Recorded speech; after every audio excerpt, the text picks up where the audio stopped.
Hello, my name is Ash, a counselor in training. This is my Relatable study podcast for individuals who need help studying for their NCE, CPCE, and other related counseling exams. I'm going to go through many questions from multiple resources and make the answers relatable to both you and me. So get your listening ears on and let's get studying.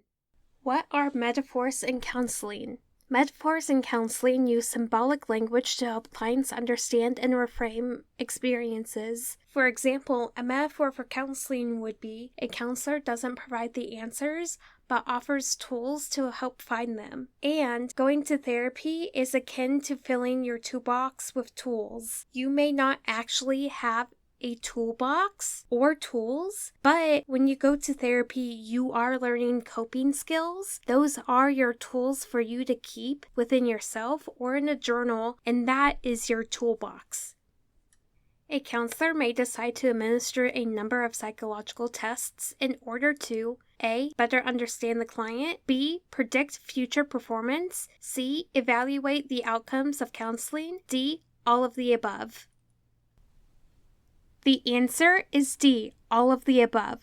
A counselor may decide to administer a number of psychological tests in order to better understand the client, predict future performance, and evaluate the outcomes of counseling for the specific client in order to help them in a variety of ways and utilize techniques and approaches that are best suited for this client.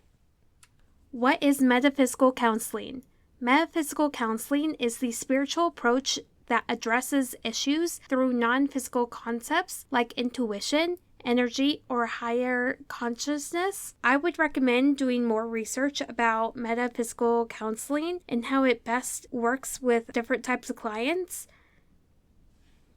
In individual therapy, a client has been processing problems with his wife. Today, she arrives with him. It is your first time meeting her, but you have a chance to understand their situation. You will end up in the middle of an intense conflict. By mediating their conflict, which ethical violation did you commit? A. None. The counselor implied his consent by bringing his wife. B. None. The counselor's role is to de-escalate conflict safely. C. You breach Travis's trust to confidentiality. D. You fail to clarify your relationship with both parties.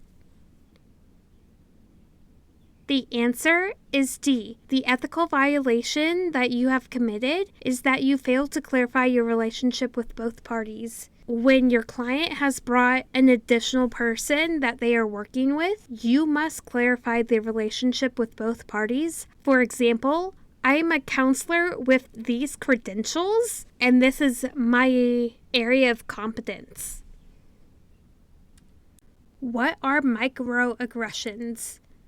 Microaggressions are subtle and often unintentional comments or actions that convey bias or discrimination, such as colorblindness. When I look at you, I do not see color. That is a microaggression because an individual is telling a person of color that they don't see color and that they are a person. That can be conveyed as discrimination and or racist. That is all 5 questions for this episode. Thank you for listening. Keep calm and study on.